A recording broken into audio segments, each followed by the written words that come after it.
Okay, so I also have one more announcement to make in addition to the reminder of the due dates for final project progress report. And also the second mini project is also due roughly in a week. I believe it's due April 7th. So you should set aside some time to work for your mini project as well.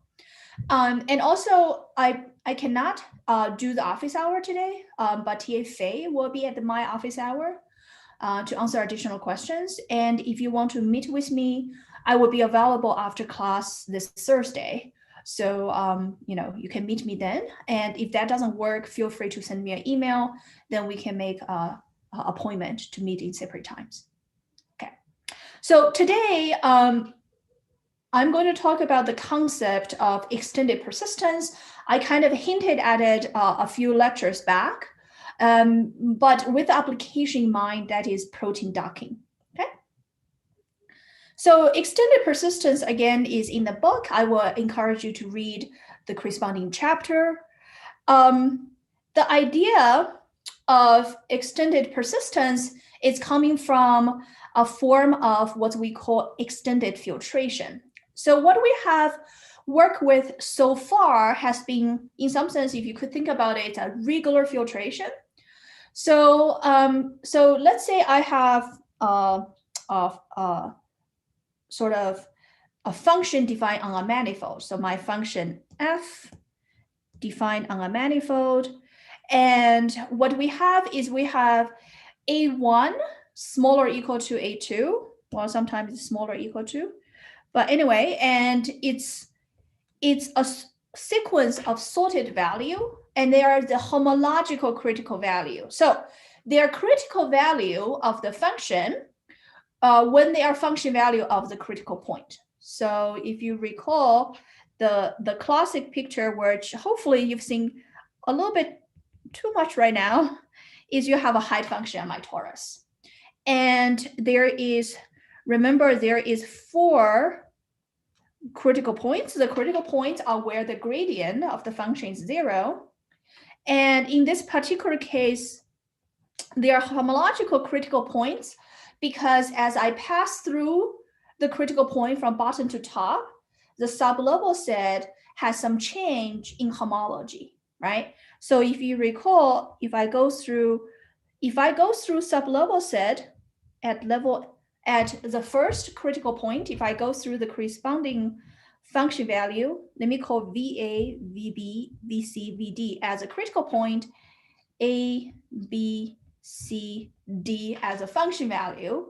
When I go through passing the first local minimum, which is VA a little bit, then you know that I go from no component to one single component, right? So homologically, you go from rank 0 to rank 1 for dimension 0 homology.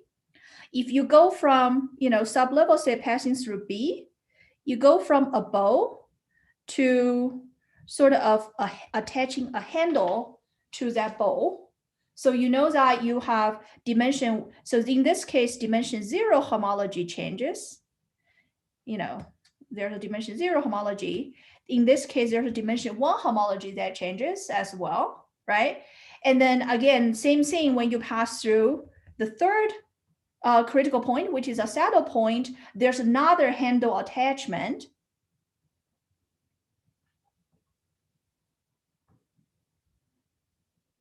Like this. Okay. Again, dimension 1 homology changes. And finally, that you go through the entire space. Okay.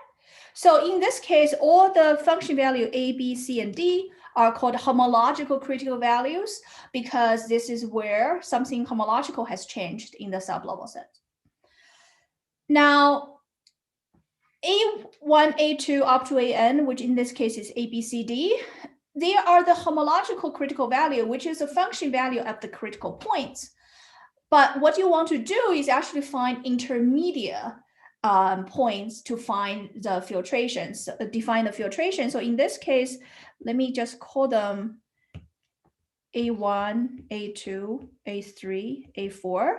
And then the following formulation is to say, I'm going to find sort of function value that is in between. So in this case, this is B1, B2, B3, B4, and then B5. Okay, so the whole reason why we want to kind of find those interleaved value between critical points is, again, goes back to Morse theory, is that if you're changing function value between those critical values, homologically nothing changes. So that's why we want to kind of pick intermediate values to try to build my filtration. And only as through this filtration, you detect where things change and where things don't change in terms of homological features. So there's two definition. Now, we go a little bit deeper. It's called sublevel set and superlevel set. And you should be familiar already with the concept of sublevel set. Sublevel set is everything that is below a function value. So everything in the domain, if I pick up a B of I, anything in the domain, which is part of the manifold that has a function value below, okay? So for example, in this case, if I pick B3, then the sublevel set is everything that is below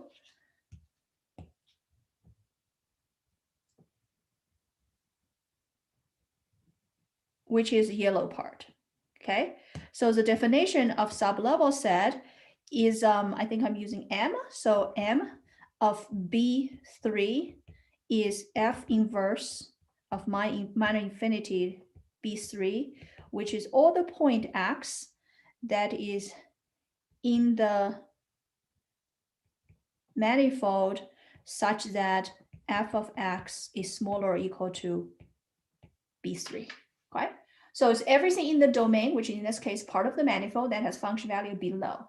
Correspondingly, you define the superlevel set, which is everything in the domain that has a function value above, okay? So, this is a typo here, F inverse.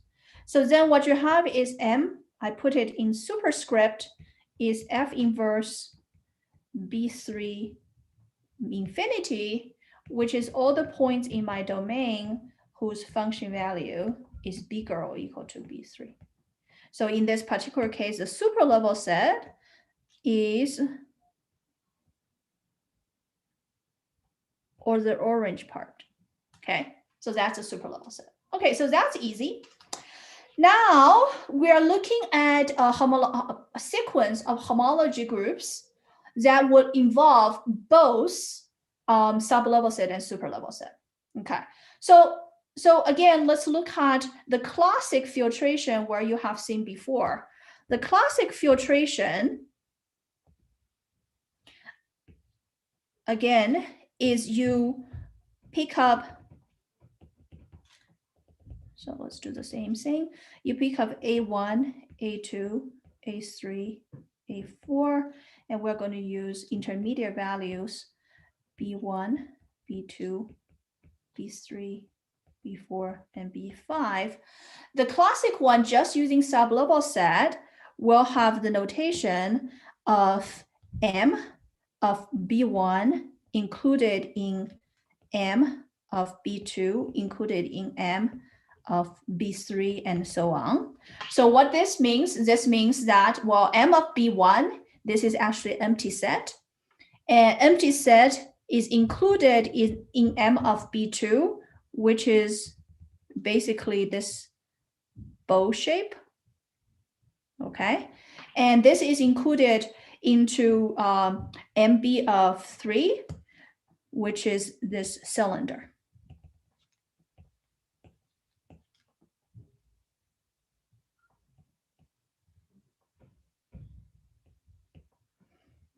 All right. So the sublevel set is basically built upon space level inclusion, right? So this is everything I wrote so far is called space level inclusion maps, which is basically pieces of my space and my space grows in the sublevel set. So I have a space level inclusion, and then if I apply homology on those spaces, let's say it's a fixed dimension. Okay, so this is a fixed dimension here. Let's say dimension P. Then you get your inclusion maps between the homology groups. Okay, and this is what I have always been calling, this is what's called sublevel set filtration. Sublevel set filtration.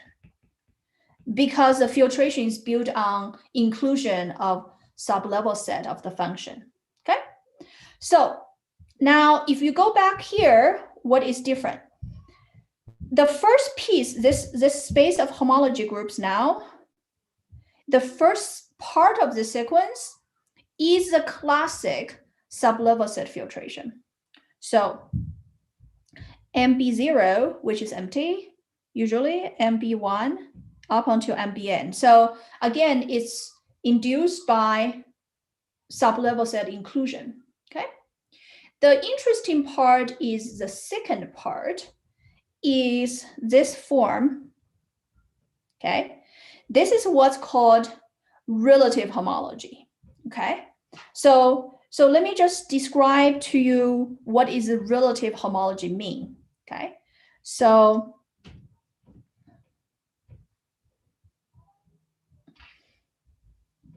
this is relative homology.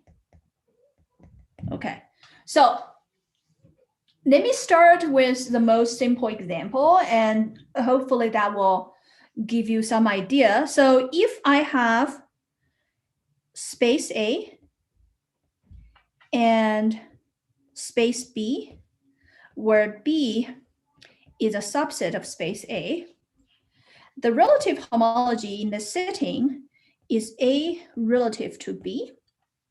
And the idea is I would like to compute the homology of the space A with sort of the additional constraint where everything in space B is essentially kind of quotient out or identified to a single point. Okay, so let me give you a very concrete example, and this is something related. There's a version which also called local homology that is used quite a bit in data analysis. I actually use a lot of local homology for something called stratification learning, which is try to infer the underlying space structure based on the point cloud data. But let me describe to you a form of relative homology that probably the simplest. Let's say my space is a line segment, all right? This is my space A. It's just a line segment, okay? So can someone tell me if I compute zero-dimensional homology of A, how many components there is? It's a line segment, okay? Someone said this, so its rank of this is 1, okay? So that means there's 1 component, okay? What about the dimension 1 homology? Does this space has a loop?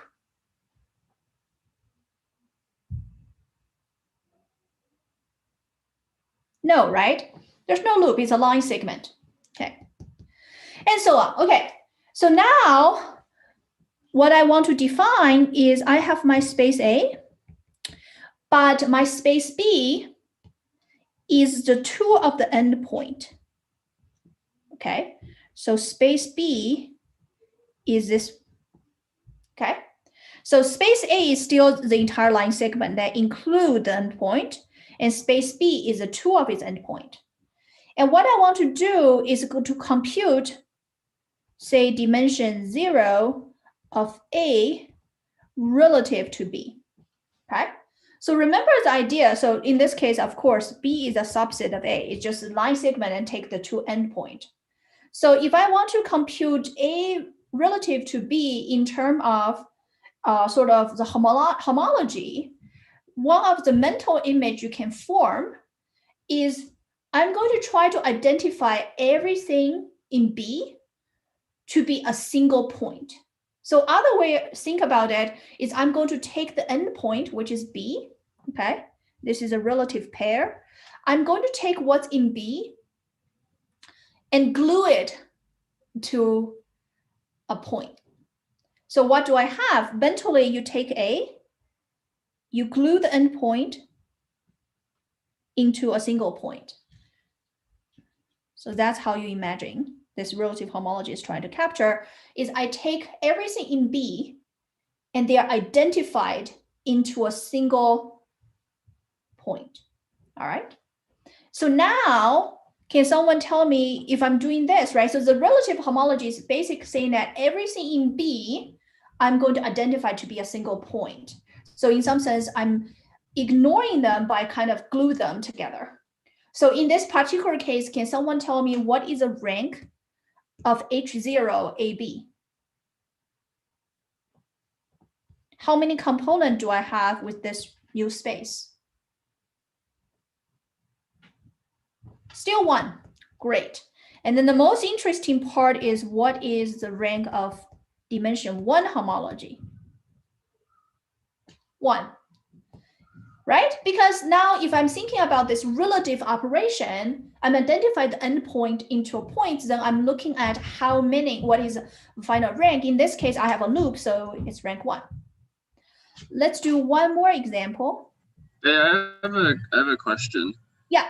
So is this like we're taking the set A and then we're quotienting it by B? Is that like exactly? That is a quotient operation. Okay. Yeah, this is exactly the quotient operation. Okay. So let's do a little bit more complicated scenario, right? Let's say my shape A is now the letter Y. This is my A. And my B is the endpoint. So that's B, okay? Now I'm going to ask you the same thing. What is H of 0, A relative to B? What is its rank? Okay, someone said 1 because I get one component. So what do I do, right? Again, I'm sort of quotient B, which is identify everything in B into a component, into one single thing. So what I actually end up doing is precisely, you have a shape Y, you glue the endpoint together. So you actually get something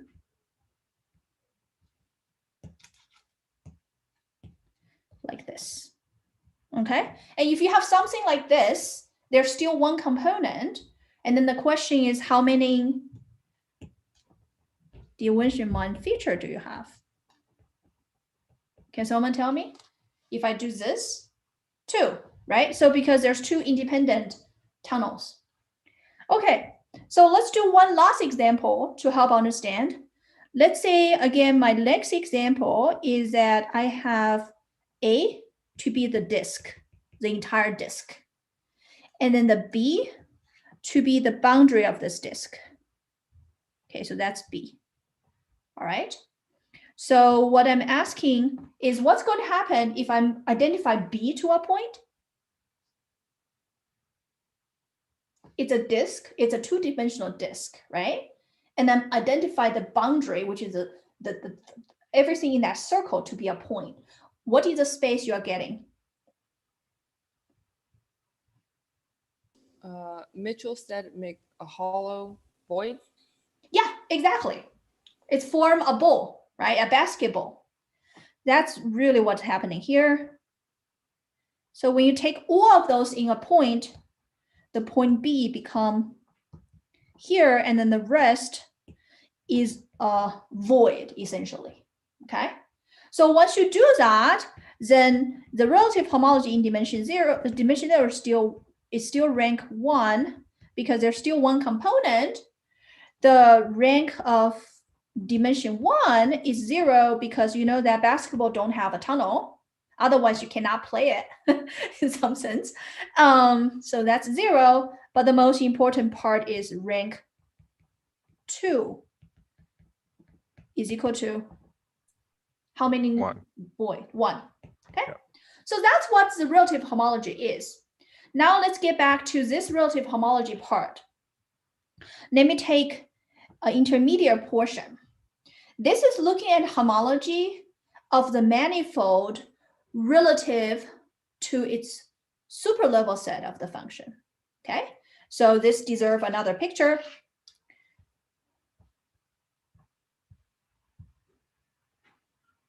Okay, so if I have, this is my entire manifold. This is my entire manifold M. And then the super level set at a particular value, let's say this is B, this is value B, okay? This is just a particular function value I pick. So there is what's called the super level set Fm of B, which is everything that has a function value above B, right? And then this is, again, everything in the manifold such that the function value is bigger or equal to B, okay? So if I were going to picture that, M of B is everything above this function value in the domain. Okay, so I'm going to use.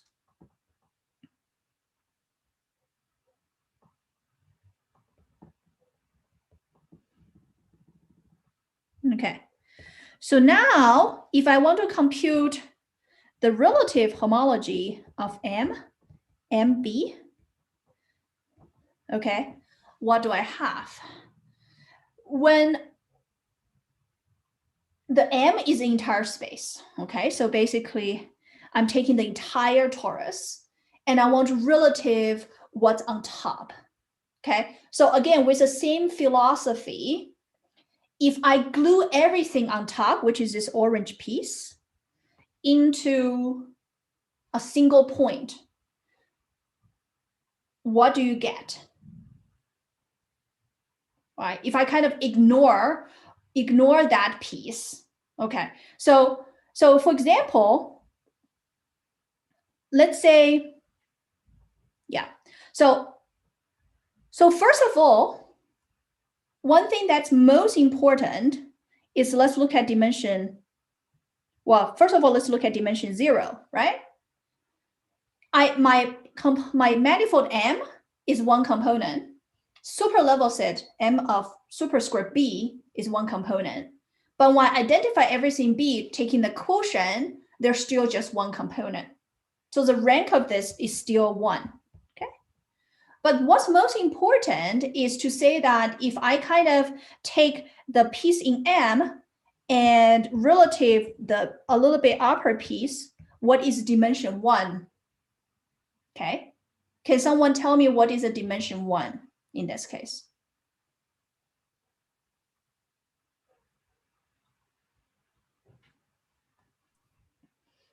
Do I still have a tunnel in the middle?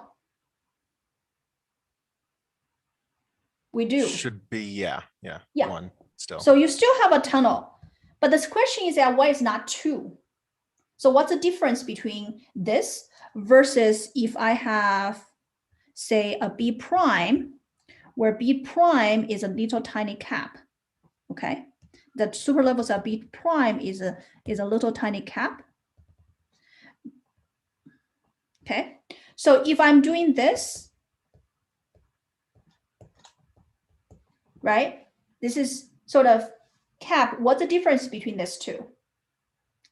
This one, because it's sort of in the middle, if I somehow identified all of them together, the question is, do I actually preserve that particular tunnel or not?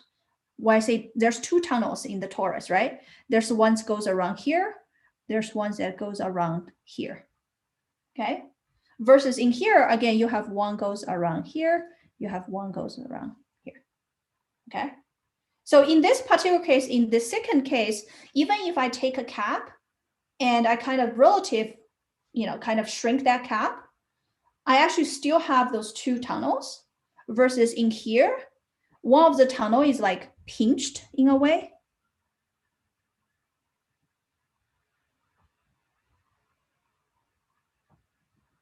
Okay, this is what happened. So this is still rank 1. Okay, so when you look at this particular case, the second sequence is sort of, again, inclusion of homology groups, except that the second piece is as my B decrease. Okay, so first of all, we have this this equality is the piece homology of f of B of n is the piece relative homology of M B of superlevel set. Okay, so what is a superlevel set when I'm at Bn if I'm in the torus example? Okay, if I'm in the torus example, you know that B of n is above the last local maximum value. So MB of n, this is actually empty set. Okay, so sort of M and MB of n is the entire manifold, right? Because this is sublevel set of the maximum value, then it's the entire manifold. So basically, this equation is to say that the homology of the manifold M is equal to the relative homology of M relative to an empty set. There's nothing you actually quotient out. Therefore, there's an equality right here. Now, the next part is why do we have inclusion this way? Okay, so as I mentioned before, as you decrease, right? As you decrease B of n value, the portion that you quotient out is actually growing, right? The manifold is still the manifold, but manifold quotient out more and more because it's a super level set, right? The super level set actually grows. So let's again look at the super level set example. Super level set will have the inverse inclusion, right? If this is Bn, this is Bn minus 1, Bn minus 2. B of n, everything above, this is empty set. B of m minus 1, it's this orange piece, right? Because it's everything above it. B of n minus 2 is, again, the top piece because it's everything above B of n minus 2. So you actually have space inclusion, which is M of Bn included in M of Bn minus 1, included M of Bn minus 2. Okay, so there's a space level inclusion. As I decrease the threshold, the super level set actually grows. So there's a inclusion between the spaces. So homology wise, there's inclusion. But now if you think about my relative term, I'm taking the relative of M Bn. So this is relative a small piece, relative, and now relative to a slightly bigger piece and a slightly bigger piece. And the reason why this is inclusion, you can imagine I am looking at the change of homology. And as I sort of quotient out more, you are looking at, again, the birth and death of homology groups. Okay. So that's what's called a relative sequence. So this is actually called extended filtration, but then the first piece of it is called the absolute homology. The second piece is relative homology. And then the sequence, the extended filtration, is say I'm going to first go through the classic sublevel set until I go through the whole space, and then I'm going to come down to look at the relative terms. Okay.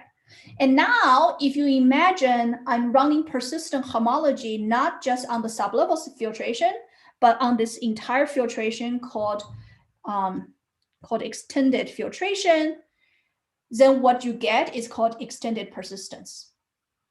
And the diagram is extended persistent diagram. Okay, so let's give a more concrete example.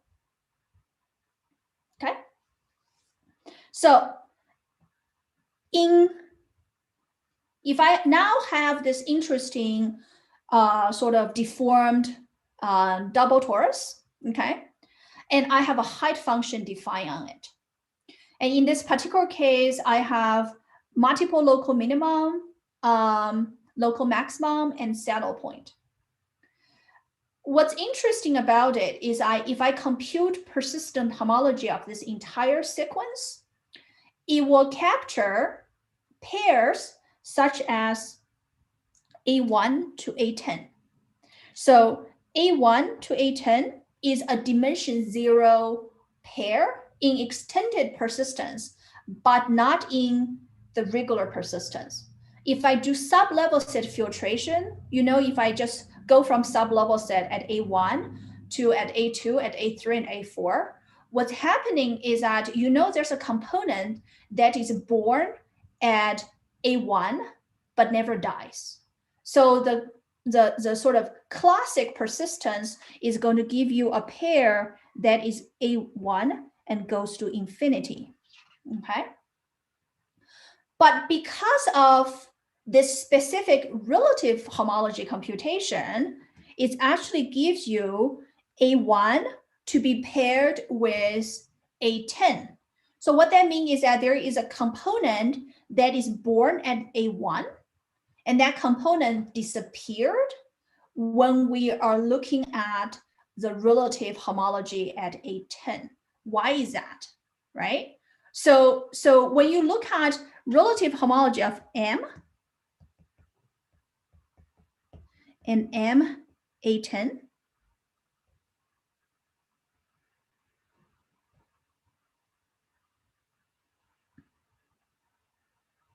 okay, this is what? This is a homology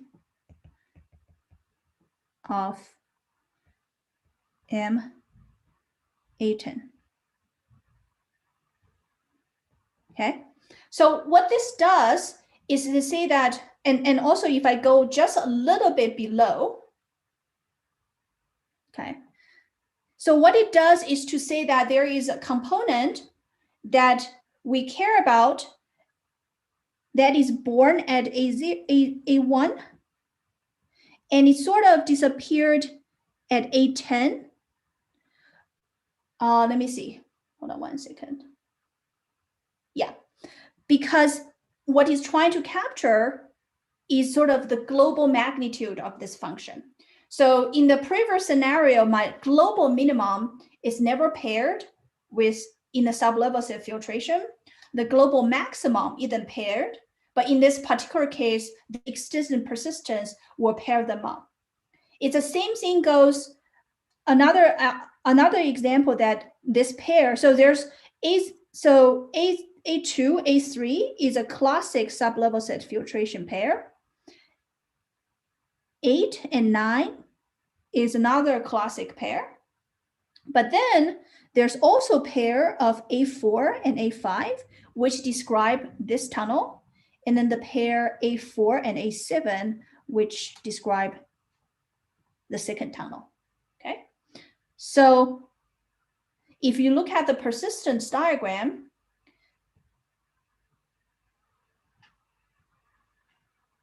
okay, what we're going to do is I have the regular persistence pair.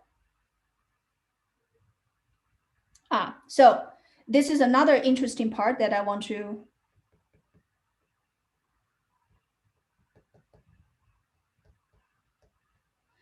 when we have A4, A7, it's say there's a loop that is sort of that has the magnitude A4, A7, and then there's another one that is A7, A4. This is the sort of appearance of those loops in the relative homology portion. So what you have is when you compute this, you're going to have a point, for example, in here that is A4, A7. Then you're going to have a point here that is A7, A4. So what does this mean? This means that the same pair that you see when you're doing a sublevel set filtration, you're going to see the same pair when you go through the super level set part. Because when they do the super level set, the super level set at A7 appear earlier than the super level set at A4. So you get the symmetric pairs in your diagram. Okay, so you have A4, A7, same thing with A5, A6, you have symmetric pair, and then the same thing, which is the global mean and wait. Oh yeah, so sorry, just a second. Did I get it right? 5, 6, 4, 7 shows up. Yes, the last one. Yeah, okay. So there is a dimension 1. Let's explain this one. when you go at A0, A0 at this particular level here, when you go pass through A9, is a particular tunnel was capped off in the sublevel set filtration. So that's why you get A8, A9, okay? And same thing symmetrically, when you pass through that, you're going to go from the super level set at A9. And again, when you look at the super level set, okay, so this is a slightly more complicated to explain. Let me try.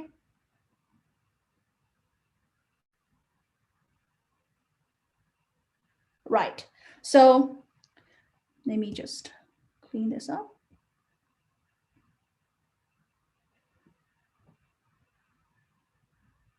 Okay, so how does this pair show up? So first of all, let me just actually redraw it in that neighborhood. So the shape, I think the shape, no. I wish maybe I'll just draw it directly on here.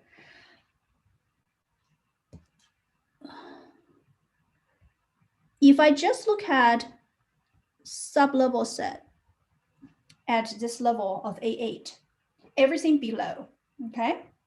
So we have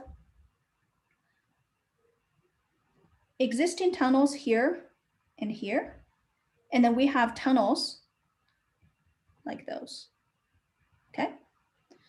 When you pass through A9, A9 essentially capped off one of those tunnel, right?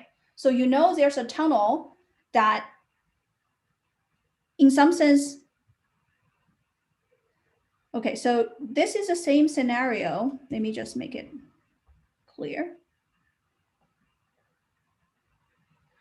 This is the same scenario when you go through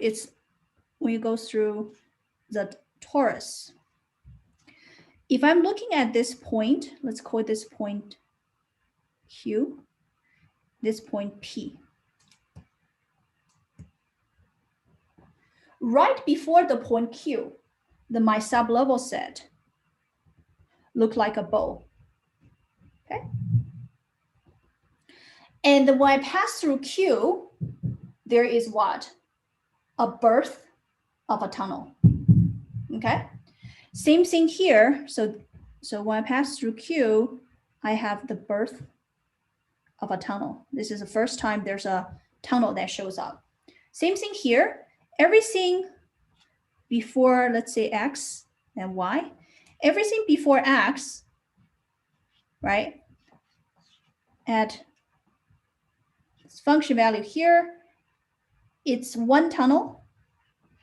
But when I pass through X, I get two tunnels, right? So when I pass through the saddle point, I have a birth of additional tunnel, okay? So that's what's happened. That's what happened here is when I pass through the A8, I have a birth of a tunnel. And when I pass through 9, I have a death of a tunnel, okay? But now if I'm looking at the interesting part, and this is probably the most interesting part, is what happened, why do I say in my relative homology, there's a birth of a tunnel when I go through A9? So remember right before A9, the super level set that I'm going to pay attention to is everything above, let's say there's a value here, let's call it value A. It's above A9. So if I take the relative homology, what I'm going to relative to is this piece, okay? So I'm just identify that piece. So you see that in this case, I don't create any additional tunnel. But what's happening exactly at A9, this is exactly at A9. Like if I just pass through A line a little bit, what do I have is my super level set is those two pieces, okay? So there's like little pieces on the bump. But now if I take relative homology of the manifold relative to that top piece, what's happening is that I am actually identify those two pieces towards a single point. So when you do that, you create this particular tunnel, okay? So this tunnel showed up in my relative homology of basically H1 of my manifold relative to the piece at A9, okay? And when does this extra tunnel disappear? Is when I relative passing through A8. Because when I relative pass through A8, remember my super level set just keep growing. My super level set now is now this connected piece once I pass A9, so that tunnel disappear. So that is the death of this. Okay, so in terms of computation, as long as you provide persistent homology with a sequence of homology maps that respect, their sort of linear maps, and then they satisfy certain conditions, I can just compute persistent homology as before, right? With exception that the second part of my sequence is actually homology of a quotient space, which is a relative homology groups. Okay, so how is this related to protein docking? If I go back to this space, you see that I have pairs that kind of measures, for example, the pair A2, A3, it measures how far this kind of bump is, okay? How is saddle relative, the saddle point X is relative to the local minimum Y. So it's kind of described locally what that shape looks like for that little bump, right? And then the bigger pair A1, A10 tells me how, how the global magnitude of my space is in this direction. And then the pair, for example, like A5 and A6 kind of measures how big those tunnels are, okay? And correspondingly, A8, A9 is again measures sort of this kind of dip, how far it dips into. So this is actually the foundation. The extended persistence is a foundation of trying to generate a set of feature descriptor for a protein surface and using that feature to do protein docking, okay? So that would be the second part of my lecture, but let's take a 5 minutes break right now, okay? And feel free to ask questions. We'll be back at 10:03. All right.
All right, let's get back to how is this used at all in protein docking. To be fair, this piece of work is actually started at the very beginning, the first 5 years after persistent homology has come out. And then there's a few relative papers. I still think it's a very interesting application of persistent homology, but it does have its limitations, which we'll talk about later. Okay, so the idea is now I have this extended persistence, which pairs, critical points in a certain way that describe, in some sense, the shape of the data in a certain direction, right? So if I go back to this picture again,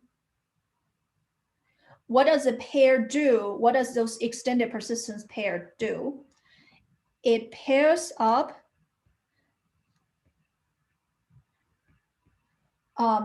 those saddle points with one another. It pairs up local maximum with saddle point. It pairs up local minimum with saddle point, and then it pairs up the global mean with global max. In another way, if you actually look at all the points in the persistent diagram, it describes sort of a vector, right, of the underlying manifold in this particular high direction.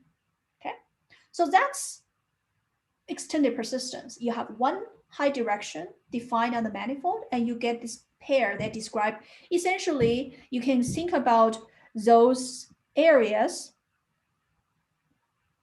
to be intrusions or cavities. Okay, so the idea of protein docking is that, okay, so in the middle is a picture of a protein surface, and the critical point are colored in red and green. Okay, so the idea is you have those molecules that right now I'm just going to model the surface of this protein as some sort of nice, surface, and then we call that the protein surface. And the major idea of protein docking is essentially what they call a lock and key scenario. You have one protein that has a shape like this. You have another protein that has a shape like this, and then their shape actually complement one another to form sort of certain biological functions. That's what's called protein docking. Okay. Hey, but there's a question. Yeah. Sanhun, can you actually just unmute yourself? Yeah. So I mean, this is a question about like extended homology. So yeah. I can ask after the class since you're you changed the topic to a new one. I haven't changed it. The extended persistence is going to come back. Okay, so I mean, in the pair of dimension 1 homology of previous example, the pair A4, A7 seems to have two different meanings. I mean, if we interpret A7 as a depth in the ordinary homology H1 of M sub A7 versus H1 of M comma M super 7. Mm-hmm. So, I mean, is there any kind of way to, I mean, do we use different labels to avoid that kind of ambiguity? No, actually, so you're saying this two pair, right? No, just the first one, A4, A7. Yeah. I mean, A4 can die at A7 in the sub-level set, or that can be occur as A7 superset. Mm-hmm. But we use the same symbol for A7 to denote. Yeah. So classic definition, we didn't really make a distinction, but if you want, you can have that information, right? The only question, if you record this extra information, does that help with your data analysis? Yeah, for example, like taking the distance between two persistent diagrams, we need to distinguish those 2 points, like giving some kind of artificial distance, even though A4, A7, 2 points are on the same points in the persistent diagram, but they should be distinguished with like non-zero. Wait, but you have to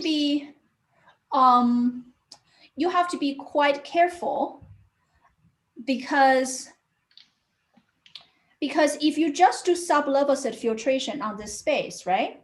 Mm-hmm. This particular tunnel, which you call A4, like this particular tunnel right here, right? Mm-hmm. That tunnel never dies. Right. Okay, that tunnel only dies on the way down when you're looking at relative homology, right? So this pair, like A4, A7, A7, A4, like A4, A7 by itself is actually already an extended pair. Okay, so I think I understand what you mean is to say, well, some of the pair in my persistent diagram, in my extended persistent diagram, coming from the classic persistence sublevocet filtration. And some of them only shows up because I included the extended part, the relative part of it. So yes, you can put a note over the persistent diagram and you can differentiate those two types. Mm-hmm. Does that still make sense to you? Yeah.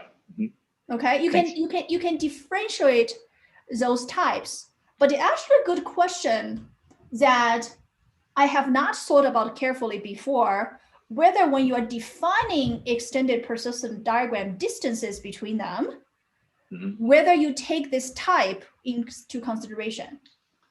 My answer is likely no, is that when you translate it to a persistent diagram, the only thing you do want to differentiate is the dimension. You only want to compare persistent diagram of the same dimension. But whether that point is coming from sublevocet filtration or the relative part of the extended filtration, if I remember correctly, I don't think that is specifically taken into consideration. I see. Yeah. So none of the pairs will occur in both of the types. I mean, either when you have an extended either persistent diagram, it's going to have both types. It's going to have types that are coming from sublevocet filtration, and it's going to have the type that are coming from the relative part of that extended filtration. I see. Okay.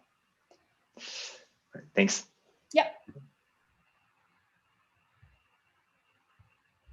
All right. So how does this pairs formulate? Okay. So the idea is I would like to use purely topological method for doing protein docking. And protein docking is a sort of, at least 10, 20 years ago, people have been studying all sorts of different ways to describe two shapes, right? Two of those molecules, how their feature complement each other. And extended persistence is one of those tools. Actually, most importantly, what's called elevation function is one of those tools that is defined on top of extended persistence to try to define a set of feature vectors for a protein. So if I kind of look at the protein surface, what we do is to actually study what sort of shape features are there for a protein. And then this is what's kind of generically we classify in the framework of elevation function of the surface of a protein into 4 different sort of local features. And then they are called one-legged. This is one-legged. This is two-legged. Not surprisingly, this is three-legged. And then this is four-legged case. It's just a notation to say those are 4 different kind of shape features I want to look at for the protein surface.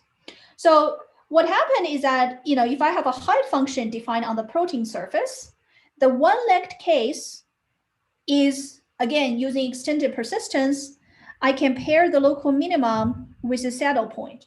And then their height difference around here described the depth of this intrusion, right? Think about this almost like a teeth, like a tooth of the protein. And then this length corresponding to kind of one kind of protrusion of the surface. So it's one protrusion, right? This is a two-leg case, meaning that the protein surface in this direction has kind of 2 protrusion. And if I have another protein that has 2 cavities, those 2 protrusions will fit. In a one-leg case, you just need the complementary shape to have one cavity that this one protrusion will fit, right? So idea is in the two-leg case, you kind of have a little bit ambiguity. What happened is that in this case, if I project the saddle point, it's going to project onto the line segment that connect the local minimum. So what this means is that if I kind of shift my height function a little bit, if I shift my height function a little bit to the left, then x0 is going to be paired with y1. If I shift it a little bit to the right, x0 is going to be paired with y2. Okay, so in some sense, in the current height direction, the y1 and y2 sit on the same plane. So it depends on how you perturb the function, the saddle local minimum pair is going to switch. So that is a two-leg case. And three-leg case is similar, where the projection of the saddle point, this is a monkey saddle, the projection of the saddle point is going to lie on the plane that defined by the three local minimum. So this is when it project on the line.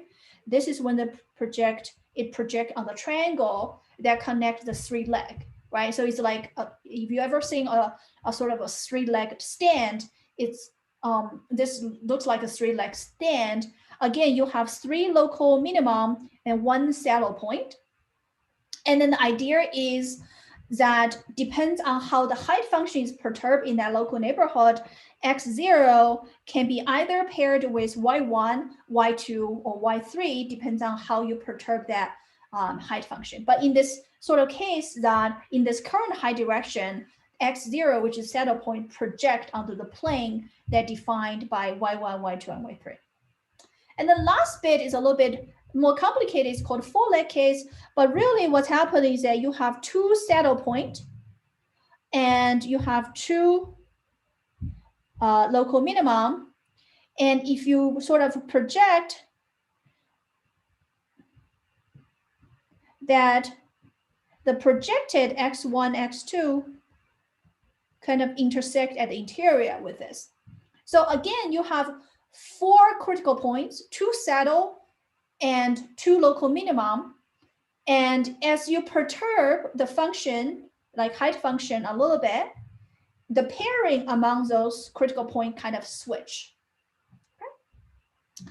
But what's boiled down to is that if I can quantify all those cases, try to decide which part of my manifold has those kind of features, we can collect all those features, which is all those pairs together, to create basically a set of vectors as before. So in this particular case, I mean, this is a case where in this current height function, I have roughly 5 pairs that describe the shape of this manifold in the vertical height direction. Okay, so we'll come back to this four-leg case again, but just think about those four-leg case as a way to describe my shape of my protein surface in this current height direction. I have a question. Yeah, go ahead. The three-legged case, it just seems like that there would only be one critical point would be very unlikely, that there may be like two really close together critical points. That would be more likely. Is it, based on the resolution, or is it actually a single critical point in that example? Yeah, so the three-leg case, like you mean x0? Yeah. So it seems like it'd be more likely there were two. Right. So x0 is actually a monkey saddle. Okay. So in the two-legged case, I have a regular saddle. Remember, a regular saddle is you have two directions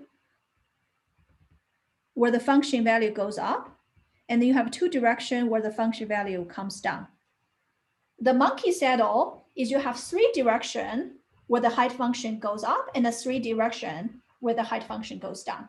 It's a little bit harder to imagine because I kind of have the monkey saddle upside down. Okay. Does that make sense? Yeah, and I guess like in biological or natural scenarios, how often does that happen? Well, it does happen, but less frequently. The most frequent one is a one-leg case. The second frequent one is a two-leg case. And as you go to 3 and 4, you know that they kind of decrease pretty drastically. But it doesn't mean that they don't exist. Those are sort of assuming I have a generic surface, that those cases actually do occur. Okay. Yeah. Okay, so we'll come back to this. So we have looked at this before, and then by now you should be able to understand the subsyllabus of filtration. And if I go back to the classic example, when I pass through a local minimum, this is a one-dimensional function. When I pass through here, I give birth to a component. When I pass through point at A, I give birth to a component, and give at B, we destroy that component. So this is just sub-level set filtration. And again, we also have the review of persistent diagram. If I have, for example, bottleneck distance, there's stability, right? So if you have two functions, the red function and the pink function, there's corresponding persistent diagram is on the right. If you go through sort of the min-max type of matching, you define what's called the bottleneck distance. And we know that if two function is close, in terms of L infinity distance, the bottleneck distance is small. Okay, so this is essentially I have here. Those are the matching of So let me redraw it. This is sort of the best matching of computing the bottleneck distance. And those points are matched to the diagonal. So those are known stuff. So not just knowing persistent extended persistent isn't complete story. There is idea of the elevation function. And it's easier for me now to do it for a one-dimensional manifold, like a closed manifold. So what happened is in here, imagine this is a closed loop. And I have a height function defined on it as before. So I can do, again, extended persistence on this in this height direction. So what happened is that, again, I'm going to first part of my filtration in the extended filtration is indeed sublevel cell filtration. So let's see what's happening in the sublevel cell filtration. If I go like here, everything below, there's a one component. If I go pass through just X, point X, there's now two component. If I pass through just above Y, the two component merge into one component. So you know that you have a pairing between point Y and point X. Okay, so not only that, I know there's a pairing between X and Y, then what I would define is the elevation. So I'm defining a new function on my manifold such that the elevation at this point, Y, is its persistence, right? Because X and Y are paired with one another, you know that this feature has a birth time at a height value at X, at a death time at height value at Y. Their difference is their persistence, okay? So this difference, I'm reloading it. So let's say there's a difference, let's call it value A.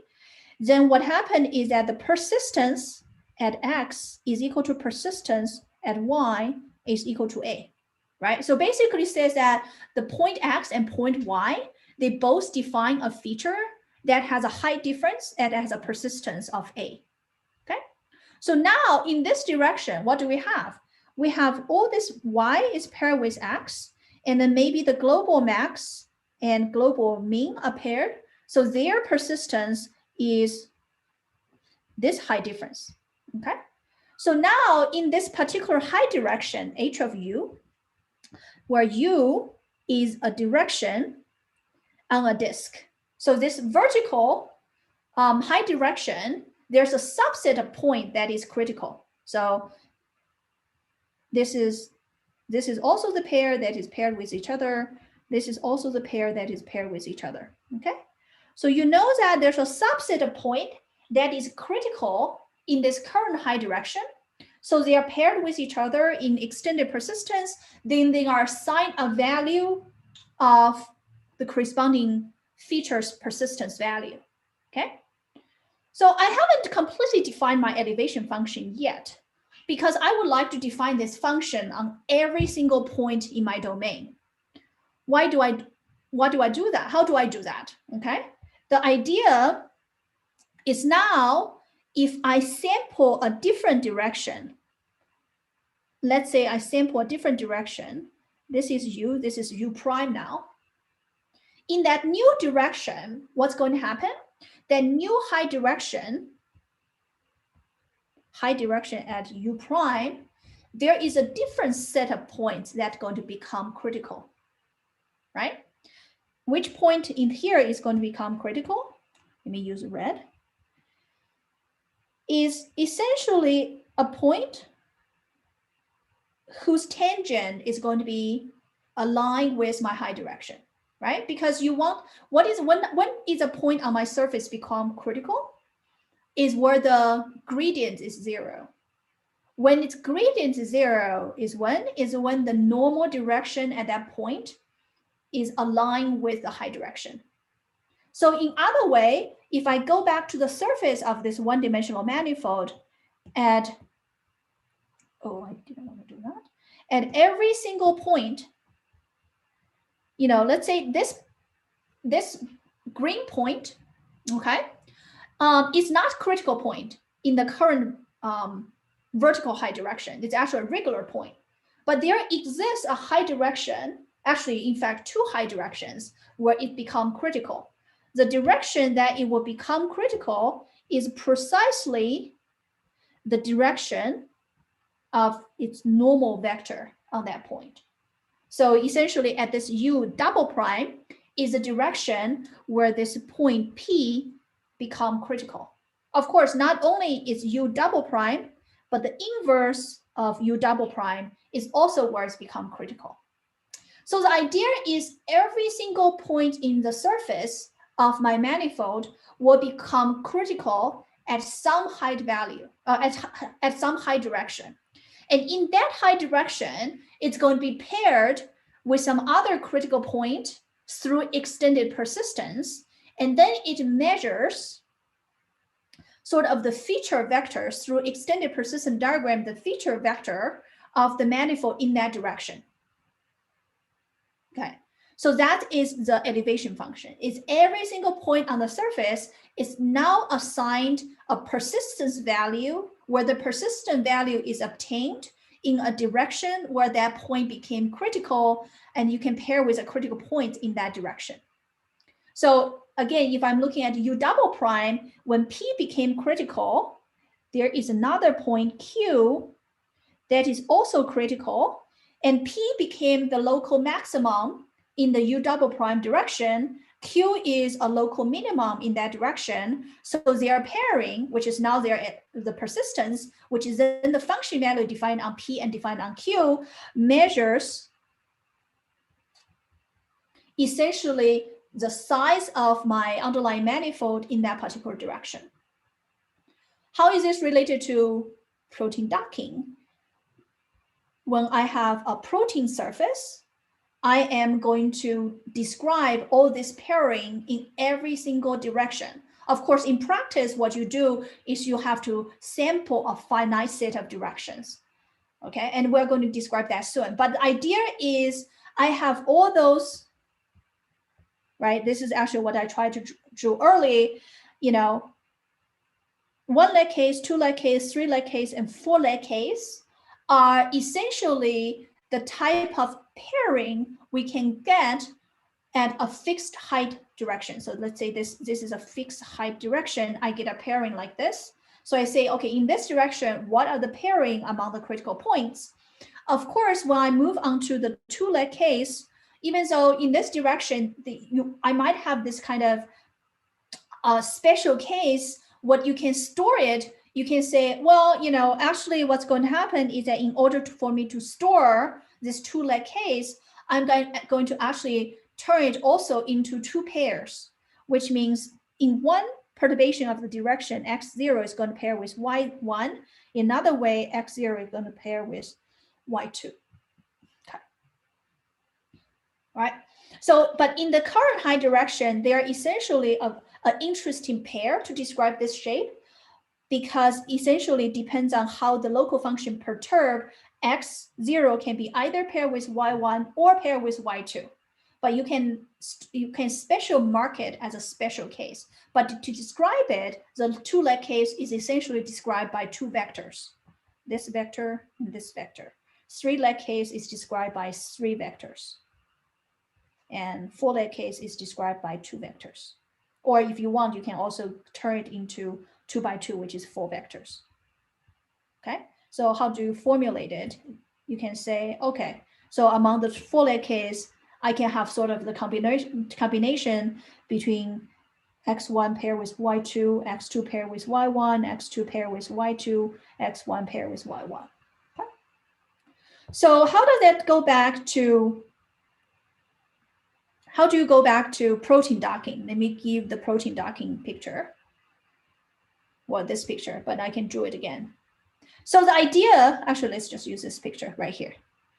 The idea is, if I want to kind of dock two complicated shape, how do I describe the docking phenomenon? The docking phenomenon is essentially a form of alignment of those persistence pair. What do I mean by that? So if I focus on the picture on the here, when those two protein actually has a complementary shape, it means that there may be a pair. For example, this pair, or maybe, let me draw it larger actually. And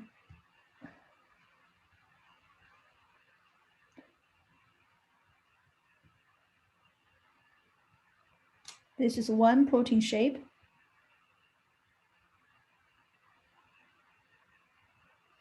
Let's say this is other protein shape. And let's say I want to study how they dock in here. Well, I mean, in one direction, there is going to be a pair that described the shape of this protrusion, of this cavity. And then in the green protein, there's also a pair that describe the cavity. So, in the green is a protrusion, in the blue is a cavity, depends on how you look at it, right? But the fact that those two protein is docking in this position, it means that there is some alignment over the underlying vectors that is obtained through extended persistent pairing. So what you end up doing in the protein docking framework using extended persistence is for each of the protein surface, you get a collection of those pairs in all sort of directions. And because protein is a two-dimensional manifold, so your direction you sample is actually sampled from a sphere, okay? But finally, what's happening in practice, of course, there's infinite number of directions on the sphere. How do you do this in practice? The practice scenario is a protein surface is actually a triangulated mesh. Okay, so it's just replaced by vertices, triangles, and edges. And now you can look at essentially this point here is now a local maximum. This point here is a local minimum.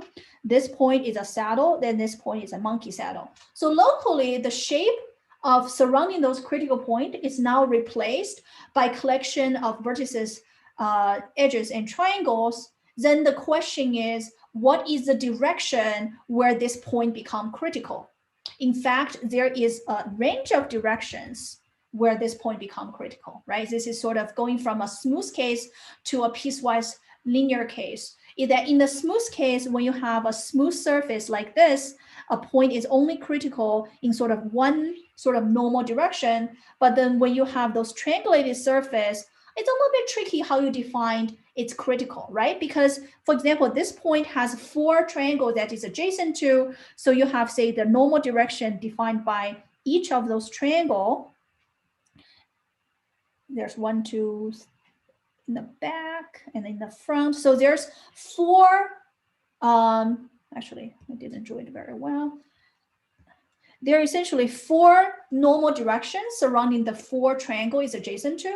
Each of those normal direction define a point on the sphere, and correspondingly, it gives you a patch of directions where in the triangulated scenario for this triangulated surface, I'm going to say all this direction, it became critical.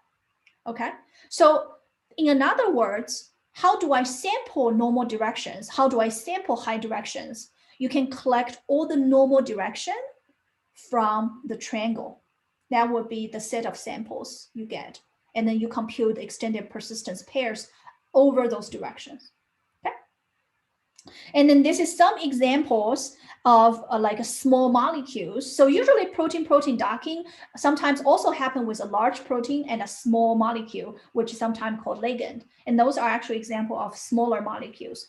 But again, you see those surface things that, you see those kind of protrusions like here. And in fact, this is a precise example going back to your question, when does the 2-leg case happen? The 2-leg case happen when the high direction is sort of the normal direction of those 2 points aligned with one another. This is exactly a 2-leg case where this is x0, this is y1, this is y0 and y1. Okay. So in a sense that those 2-leg case and 3-leg case and 4-leg case do occur. Okay, so in the actual practical framework is that you are computing those extended persistent pairs, and then you take those 1-leg, 2-leg, 3 and 4-leg case, converting them to a set of vectors. And when I want to dock the 2 protein, I'm going to try to find the best alignment of those vectors. So you can come up with a heuristic score to say the score is really high when a lot of those vectors are actually aligned with each other, which described possible ways that those 2 proteins can kind of complement each other in terms of shape. And there is definitely shortcomings. I mean, there's more technical details when you're dealing with mesh and so on. And then this is the idea, right? So those alpha and beta are sort of vectors that come from extended persistence, and we kind of derive an alignment score and try to sort of optimize this alignment score. Okay, so that's really the high-level picture. But what is a shortcoming? The biggest shortcoming for this algorithm is that it's assuming number one, it's a purely topological methods, right? But it also assumes that the protein surface is rigid, meaning that when I'm actually doing the docking, that the protein shape, the shape of the surface doesn't change. But actually biologically, in a lot of cases, the protein surface actually do deform for the docking purpose. So in this particular case, that the current tool is no longer sufficient to handle that case when the protein actually deform. Okay. So in fact, there's some very interesting animation, which I don't have, but you should go look for it, is when the people looking at how protein docks in biology is that, sometimes the protein actually opens up, and then when another ligand dock, and then the protein closed down.